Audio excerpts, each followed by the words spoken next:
मित्र हो. शांत आणि गाढ झोपेचा प्रसन्न अनुभव घेण्यासाठी अगदी लगेच डाउनलोड करा आमचे नींद ॲप. नींद ॲपवर आपल्या मातृभाषेतून आहेत अनेक स्लीप स्टोरीज. त्याबरोबर तणावमुक्त करणारं संगीत आणि मार्गदर्शक ध्यान सत्रेही. आणि हे सगळं जाहिरातीशिवाय नींद ॲपवर ऐकता येईल. डाउनलोड करण्यासाठी आमच्या नींद.ॲप या वेबसाईटला नक्की भेट द्या आणि आमच्या यूट्यूब चॅनलला नक्की सबस्क्राईब करा. नमस्कार, मी प्रियांका आणि आज तुम्हाला सांगणार आहे आरुषी दाते यांनी लिहिलेली आठवणींचा खेळ ही कथा. आठवण म्हणजे जीवनाला संजीवनी देणारं रसायन आहे. हे रसायन नक्की काय करत असेल असा प्रश्न नेहमीच पडतो. अनेक क्षण मनात घर करून असतात, त्यांना विसरता येत नाही. हेच क्षण आठवणी बनतात. आठवणी भूतकाळातील प्रसंग विसरू देत नाहीत, तर त्यांच्यात त्या काळात जाण्याची भावनिक क्षमता असते. गोष्टी आठवत आठवत वर्तमान जगायचा आणि ह्याच वर्तमानाचा भूतकाळ जेव्हा होतो, तेव्हा उराशी बाळगलेल्या काही आठवणी पुसट व्हायला लागतात. त्यात नवीन आठवणींची भर पडतेच. जुन्या आठवणी दूर जात आहेत किंवा विस्मरणात जात आहेत असा भास होतो. पण आठवणी कायम नव्या कोऱ्या असतात, फक्त त्याची तीव्रता कमी होते. आपण कितीही नको म्हणलं तरी आठवणींचा मागोवा सतत घेत असतो. असं केल्याने काय मिळतं? काय मिळतं हे नक्की सांगता येणार नाही. म्हणजे कधी असू तर कधी हसू, पण हे सगळं हवंहवसं असतं. त्यातून बाहेर पडण्याचा प्रयत्न केला तरी बऱ्याच वेळा आपण त्यातच गुंतत जातो. कदाचित ते सोयीस्कर असावं. तुम्ही कधी विचार केला या आठवणींबद्दल? केला असेल तर काय जाणवलं? त्या हव्याशा वाटतात की नकोशा? आठवणींचा खेळ तर सुरूच राहील, पण या आठवणींनी आपलं मन अस्थिर होऊ देऊ नका. आपण आपलं मन शांत करण्याचा प्रयत्न करूया. आता आपण आपल्या आसपासचे तीव्र दिवे बंद करून मंद दिवे सुरू ठेवा.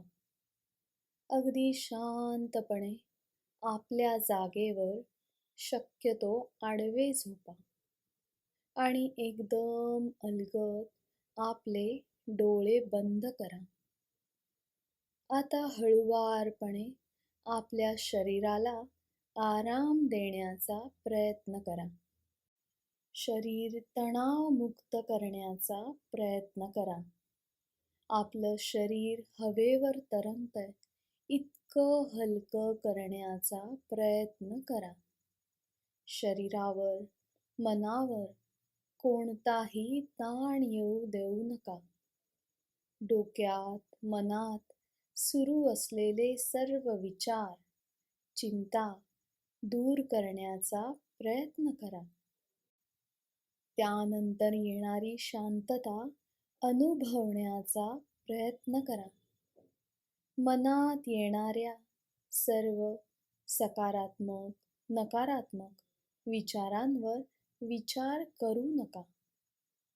आलेल्या विचाराला का आलास विचारू नका. चाललेल्या विचाराला का चाललास विचारू नका. आता आपले हात कोणताही ताण येणार नाही अशा पद्धतीने मांडीजवळ ठेवा. आता आपल्या श्वासांवर लक्ष द्या. मुद्दाम दीर्घ किंवा संथ श्वास घेऊ नका. फक्त लक्ष द्या. आपण घेतलेला श्वास कसा नाकाद्वारे, घशाद्वारे आपल्या छातीपर्यंत जातो याकडे लक्ष देण्याचा प्रयत्न करा. फिरून पुन्हा तो छातीद्वारे, घशाद्वारे, नाकावाटे कसा बाहेर पडतो हा प्रवास समजून घेण्याचा प्रयत्न करा. पुन्हा नेहमीच्या गतीने श्वास घ्या. श्वासाकडे लक्ष द्या. तुम्हाला आपलं चंचल मन शांत होत जातंय असा अनुभव येईल. मन शांत होत जातंय, अजून शांत. तुमच्या लक्षात येईल की आपलं शरीर हलकं होतंय. मन, शरीर तणावमुक्त होतंय. सर्व आसमंत आपल्या मन आणि शरीराप्रमाणेच शांत झालंय. सर्व आसमंत प्रसन्न आणि शांत झालंय.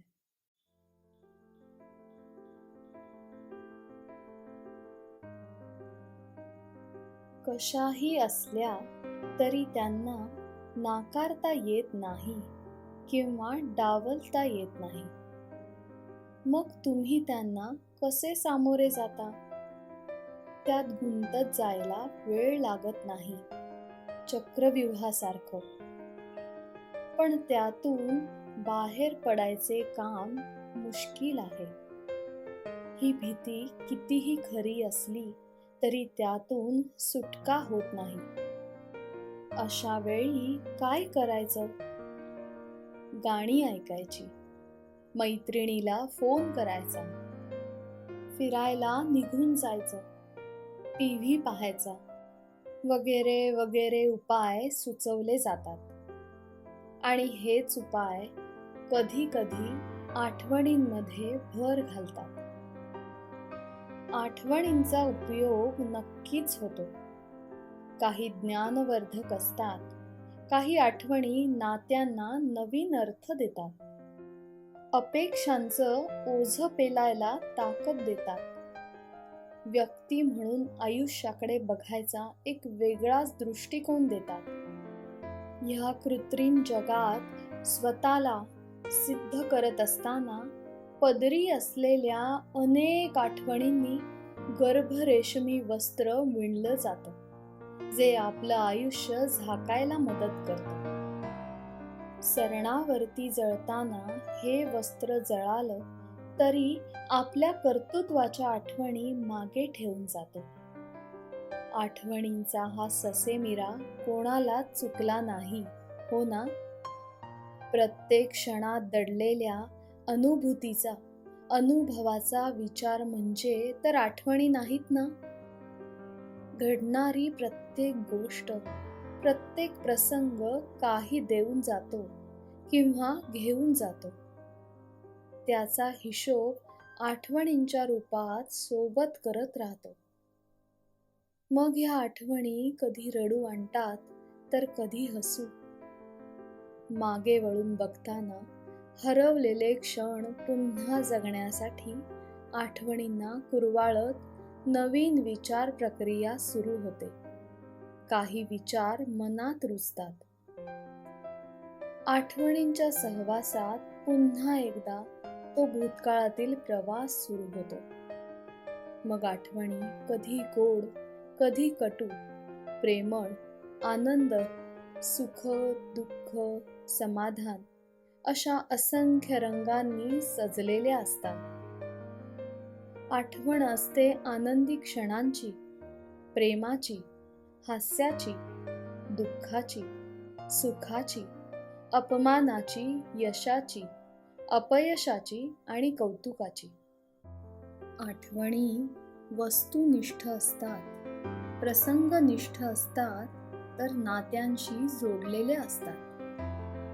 त्यात विहरायला लागलं की तिचा एक एक पदर उलगडत जातो. त्यातून अनेक क्षण फुलपाखरासारखे उडू पाहत असतात. पण मग कधी कधी आपणच ते दडपून टाकतो, तर कधी त्या सुगंधाने धुंद होऊन जातो. आठवणींच्या वाटा सोबत चालतात, कधी पाऊलवाट बनून तर कधी हमरस्ता बनून. जाणीवांच्या राज्यात वास्तवाचे भान ठेवायला शिकवतात. नवीन आशा फुलवतात, नकळत मनीचे गूढ सांगतात. आठवणींच्या राज्यात अलवार स्वप्नेही दिसू लागतात. पूर्ण होतील असेही नाही, पण इच्छांना गुंफतात. मित्रमैत्रिणींनो, रोज शांत आणि सहज झोप येण्यासाठी आमची वेबसाईट नींद.ॲपला भेट देऊन आमचे नींद ॲप डाउनलोड करा. आता तुम्ही झोपताना गोष्टी, मार्गदर्शक ध्यान आणि मनःशांती देणारे संगीत या सगळ्याचा आनंद नींद ॲपवर घेऊ शकता. या सगळ्याबरोबरच लवकर झोप येण्यासाठी नींद ॲप आणि वेबसाईटवर sleep gummies, milk mix, sleep T यांची माहितीही मिळू शकते. आणि महत्त्वाचे म्हणजे या कशाचीही आपल्याला ना सवय लागते ना कुठले साईड इफेक्ट्स होतात. ती फक्त तुम्हाला झोप येण्यासाठी मदत करतात. शांत झोपेचा सुखद अनुभव देतात.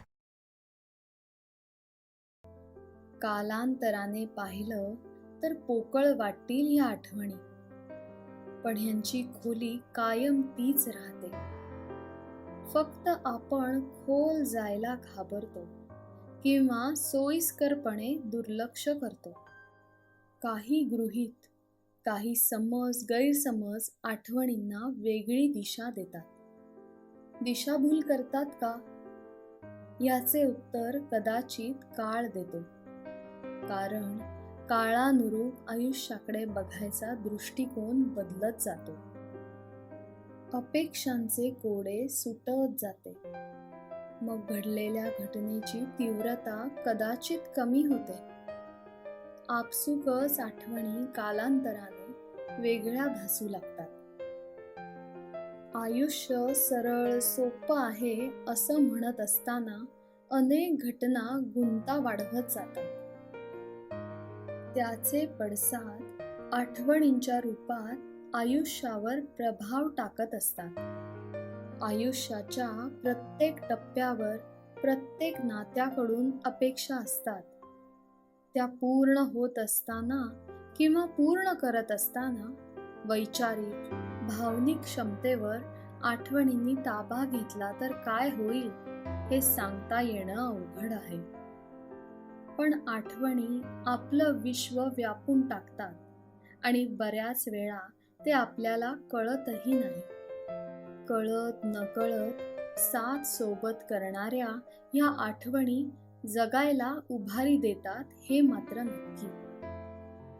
देवाने मनुष्याला विस्मरण ही अत्यंत उपयुक्त देणगी दिली असली तरी कुठली आठवण जोपासायची आणि कुठली मागे ठेवून पुढे जायचं हे प्रत्येकाने ठरवायचं. त्या असतात तेव्हा ठीक आहे, मात्र नसतील तेव्हा काय होईल हा विचार भीतीदायक वाटतो खरा, पण ह्याचे फायदे सुद्धा आहेत ही बाब विसरून चालणार नाही. आठवणीच असतात, कधी हव्याशा कधी नकोशा, प्रत्येक कणात प्रत्येक क्षणात. नक्की काय झालं ते कळत नाही. क्षणोक्षणीचे विचार क्षणभंगूर की तो क्षणच अशी मनस्थिती होते. आपल्या मनात जे येतं ते क्षणभर पकडायचा प्रयत्न करतो, पण आठवणी ह्या कायमस्वरूपी मनातच असतात. खोलवर रुजलेल्या, ओंजळीत विसावलेल्या असतात. प्रत्येक आठवणीशी लढावं लागतं. कधी आनंदाने तर कधी इच्छा नसताना, अनेक आशा आकांक्षांना सोबत घेऊन तुझं माझं करत. आठवणींच्या राज्यात आपल्याला खूप काही शिकायला मिळतं. आठवणी खूप काही घेऊन जातात, देऊन जातात. हातात उरतात ते सोनेरी क्षण. एका लाटेतून जन्मणारी दुसरी लाट क्षणाक्षणांचा प्रवास करून येते, अगदी तसंच. नक्की कुठली लाट आपली आहे हे कळेपर्यंत दुसरी लाट मनाचा ताबा घेते, पायाला स्पर्शून जाते, पण थांबत नाही. तिची किनाऱ्याची ओढ अद्वैतात जाण्याची, पण तिथूनही परतावं लागतं, कारण जगलेले क्षण क्षणभंगूर असतात, सतत वाहत असतात क्षणाक्षणाने, पण आठवणी चिरंतन असतात. क्षण भरल्या उंजळीत लपलेले गूढ काही, आयुष्याच्या वाटेवर चालताना जगायचे राहून गेले काही असं वाटत असताना आठवणी अनेक रिकाम्या जागा भरून काढायचा प्रयत्न करतात. आठवणी आपुलकीच्या, प्रेमाच्या, विरहाच्या, व्याकुळतेच्या, जन्म घेताच आईने उरात साठवलेल्या. कितीही मोठी झालो तरी त्यांची किंमत न समजणारे आपण तिच्याबरोबर लहानाचे मोठे होतो, पण तिच्या डोळ्यात कायम काळजीने प्रसवलेल्या आठवणी आपला आधारवड असतात. काही आठवणी नटखट असतात, काकाने बनवलेल्या बोटीत असतात.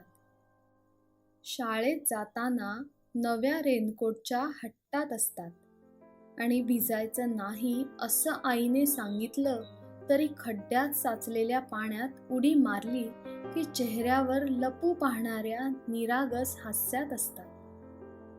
आजोळी सुट्टीत गेल्यावर तिथल्या घरात स्वागत करत असतात. काही आठवणी अल्लड असतात. जेव्हा पावसातील थेंबांचा शहारा होतो अचानक, आणि तिच्या मनात बरसतो अलगद त्या आठवणी. प्रेमाच्या आठवणी व्याकुळता, हुरहुर ह्यांनी भरलेल्या असतात, आणि भेटीच्या आतुरतेने रंगलेल्या असतात. आठवणी स्वप्नातील आशेच्या मेघांमध्ये दडलेल्या असतात, ज्या उंच भरारी घेण्यासाठी उद्युक्त करतात. दुःखाच्या वेळी डोळ्यातून बरसतात, डोळे बंद करून आत साठवून घ्यायच्या असतात. न कळत्या वयात तर प्रपातासारख्या येतात. काय घडतं हे कळायच्या आधीच भावभावनांना उत्तेजित करून अनेक आव्हाने परतवून लावताना स्वतःशीच लढा द्यायला आधार बनतात. जोडीने आयुष्य हिरवगार करत असताना साथीदाराशी वचनबद्ध होऊन दोघांमधील अंतर नष्ट करून कवेतील आर्जवांना गोंजारत असताना शहरांमध्ये फुलणाऱ्या आठवणी अनेक क्षण नव्याने जगायला ताकद देतात. आठवणी फक्त आठवणी नसतात. तुमच्या आठवणी माझ्या आठवणींसारख्या नसतात. प्रपंचातील जबाबदारीपुढे काही आठवणी विसरायला होतात, कंटाळवाण्या देखील ठरतात. काही आठवणी वस्तुनिष्ठ असतात, तर काही जागेशी जोडलेल्या असतात. पुस्तक, ड्रेस, कपाट, ताट, कार वगैरे गोष्टी आठवणींना जागं करतात. ह्यांच्याबद्दल लिहायला घेतलं तरी शब्द अपुरे पडतील.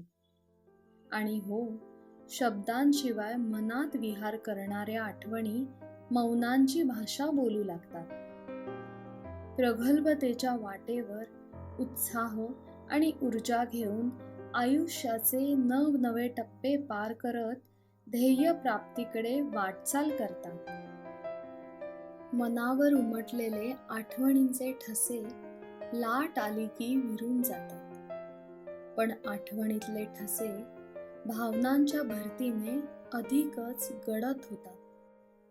हे माहिती असूनही ओहोटी कधी का लागत नाही, हे कोडं सोडवताना नात्यातील अथांगता अलगद सामावून घेते. आणि मग मागे उरते ती समर्पणातील एकरूपता. कितीही हतबल वाटले तरी आठवणी नाकारता येत नाही. कारण एवढेच असते की आठवणी जवळच्या आणि हक्काच्या असतात. आठवणीतील वादळ आणि वादळातील आठवणी यात फरक करता येणं अवघड आहे. ह्यातील अनुभव, थरार हा अविस्मरणीय असतो. अर्थात आठवणींना मनाचं कोंदण सुरक्षित ठेवतं. नाहीतर त्या सैरभैर होतात, बेलगाम बेभान होतात. सावळा गोंधळ होऊ शकतो, जणू सुनामी. पण कधी कधी या आठवणी संथ नदीसारख्या वाहत असतात. कोणाच्याही अध्यात नाहीत की मध्यात नाहीत. एकांतात साथ सोबत करणाऱ्या आठवणी वेळ पडली तर आयुष्याशी लढायला आणि प्रसंग आलाच तर माघार घ्यायलाही शिकवतात. गंमत म्हणजे एकच आठवण आयुष्याच्या वेगवेगळ्या टप्प्यावर वेगळी भासते. तीच आठवण सकाळी आली तर वेगळा विचार रुजवते आणि जर तीच आठवण संध्याकाळी आली तर वेगळा विचार रुजवते. हा फरक कळेपर्यंत त्या आठवणीने आपल्या मनाचा ताबा घेतलेला असतो. दूर ढकलायचा प्रयत्न असफल होतो आणि सफल होतोय असं वाटायला लागलं तरी त्या आठवणींची जागा दुसऱ्या आठवणीने घेतलेली असते. आठवणींचं हे बिंब प्रतिबिंब स्वतःमध्ये डोकवायला मदत करते, स्वतःला ओळखायला शिकवतं. आयुष्याच्या प्रत्येक पानावर आठवणींची शाई अनुभवांचे शब्द पेरत राहते. पण हे पुस्तक छापून येत नाही, कारण प्रत्येकासाठी लागणारी आठवणींची पानं वेगवेगळी असतात, परिच्छेद वेगळे असतात, त्यातील पात्र वेगळी असतात, पण भावनिक उलाढाल घडवून आणतात. त्यांच्यात एवढी ताकद असते की ते आपली वैचारिक बैठक हलवू शकतात, तत्वांकडे बघण्याचा दृष्टिकोन बदलू शकतात, पण आपला पाठलाग करत राहतात. आठवणी हळूहळू झिरपत जातात, अगदी खोल खोल, कधी कधी नितळ करतात मनाला. पूर्णत्वाची बीज रुजवायला अपूर्णत्वाला सोबत घेऊन वाहतात.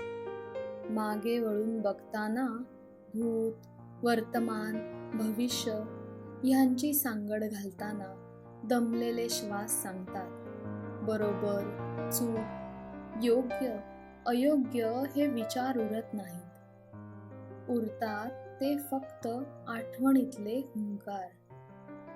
काही जगलेले, काही न जगलेले, काही लपलेले, काही लपवलेले, काही गवसलेले, काही निसटलेले. एखादा दिवस असा येतोच की सगळंच आठवायला लागतं. अर्थात पूर्वीसारखी चिडचिड झाली नाही तरी काही गोष्टींचं हसू तर काही गोष्टींचं रडू येतच. हा लढा पुन्हा पुन्हा लढावा लागतोच, एकट्यानेच. हा लढा बघणारे बरेच भेटतात, पण ह्या लढ्याचा भाग होऊन आठवणी सजवणारे खूप थोडे असतात. बऱ्याच वेळा आपली ससे होलपट होताना पाहून अनेकांना आनंद होतो. या अनुभवांच्या आठवणींना खत पाणी घालायचं की नाही हे आपण ठरवलं तर कधी समाज, नातलं त्यात आडमुठेपणाने करतात आणि गोष्टी उगाच अवघड होऊन बसतात. जबाबदारी घ्यायला कोणीच तयार नसतं, पण गुंता वाढवला जातो. पण ह्यातून खूप काही शिकायला मिळतं हे नक्की. कदाचित मातीची मशागत करावी तसं आयुष्य होऊन जात असावं. पेरणीसाठी तयार एकदम. आठवणी रुजल्या की रोपांची वाढ सुदृढ होते यात शंका नाही. फुलांनी फळांनी आयुष्य समृद्ध होतं, तजेलदार होतं. नवीन उमेदीने जगायला उभं राहतं. आठवणींचा धांदोळा म्हणजे एक ग्रंथच तयार होईल, ज्याच्या प्रत्येक पानावर, श्लोकामध्ये, ओवीमध्ये किंवा रचनेमध्ये आयुष्याचं सार नोंदवलेलं असतं. प्रत्येकाचं हे विश्व अनाकलनीय असतं. त्यात किती खोल जायचं, पोहत राहायचं की काठावर येऊन कोरडेपणाने आयुष्याकडे पाहायचं. परमेश्वराशी एकरूप होताना ह्या सर्व आठवणी मागे ठेवून पुढील प्रवासासाठी मार्गस्थ व्हायचं. आठवणींची घडी मोडली की थोडा गोंधळ होत असेल नाही? म्हणजे आठवणींची सवय आणि सवयीतल्या आठवणी ह्यात गल्लत झाली तर गडबड होऊ शकते, कन्फ्युजन वाढू शकतं. म्हणजे बघा ना, सकाळी उठल्यावर नामस्मरण करणे, दात घासणे, दूध पिणे, फ्रेश होणे, आवरणे, नाश्ता करणे वगैरे या सवयीच्या गोष्टी आपण सहज करत असतो आणि दिवसभराचा मूड निश्चित होतो. ह्यात काही फेरफार झाला तर गडबड होते. आठवणींचंही तसंच आहे. त्या ठराविक मूड घेऊन येतात, पण अचानक त्यावर जर नवीन आठवणींनी कुरघोडी करायचा प्रयत्न केला तर मात्र अनेक गोष्टींना वेगळंच वळण लागू शकतं. असंख्य गोष्टी आपल्या हातात नसतात. त्यातील एक गोष्ट आहे आठवणी. आपण कितीही नाही म्हणलं तरी त्या आपल्या आयुष्याचा भाग बनतात. आपला त्यावर कंट्रोल राहत नाही हे खरं असलं तरी आपल्या आयुष्यात किती लुडबुड करू द्यायची हे प्रयत्नाने आपण ठरवू शकतो. त्यासाठी मनाला तसं वळण द्यायची गरज असते. येणारा दिवस, प्रहर, क्षण आपल्याला कसा घालवायचा आहे हे बऱ्याच वेळा आपल्या हातात असतं. मग गोड आठवणी मनात ठेवायच्या की कडू आठवणी मनात ठेवायच्या हा निर्णय आपल्या हातात असतो. आपलं मन तेवढं सतर्क असेल तर हे सहज जमू शकतं. अर्थात त्यासाठी तेवढे मानसिक कष्ट घ्यायची तयारी हवी. ह्यात नक्की यश मिळू शकेल. आपण जे ठरवू त्याप्रमाणे आणि हव्या तशा, हव्या तेवढ्याच आठवणी आपल्या मनावर ताबा घेऊ शकतात. पण त्यांच्यापासून दूर पळता येणं किंवा त्यांना टाळणं नक्कीच अवघड आहे. आठवणी म्हणजे भूतकाळ असला तरी तो आपल्या आयुष्याचा भाग आहे जो आपण बदलू शकत नाही. त्यातून खूप गोष्टींचा उहापोह होऊ शकतो. आठवणींचा आपल्या आयुष्यावर सकारात्मक किंवा नकारात्मक परिणाम होऊ शकतो. त्यामुळे सकारात्मक परिणाम करणाऱ्या आठवणी हव्या हव्याशा वाटतात, पण नकारात्मक परिणाम करणाऱ्या आठवणी मूड खराब करतात. म्हणून आपणच ठरवायचे हे मनाशी पक्क ठरवलं की मग कदाचित आठवणी हाताळणं सोपं होऊ शकतं. अर्थात हे व्यक्ती सापेक्ष आहे ह्यात वाद नाही. प्रयत्न व्हायला हवा हे मात्र नक्की. भूतकाळातून वर्तमान सिद्ध होत असतो आणि ह्यावर भविष्यकाळ अवलंबून असतो ही जाणीव मनात कायम असते. त्यात मनाचे असंख्य धागे गुंतलेले असतात जे आठवणींच्या रूपात मनाचा ठाव घेत राहतात. सरते शेवटी एवढंच म्हणता येईल की आठवणी ह्या आपल्या आयुष्याचा, मनाचा, जगण्याचा अविभाज्य घटक आहेत. त्याच्या बरोबर जगणं ही वेगळी अनुभूती असते. त्याच्याबरोबर आयुष्य समृद्ध करण्याची ताकद आपल्यामध्ये असते.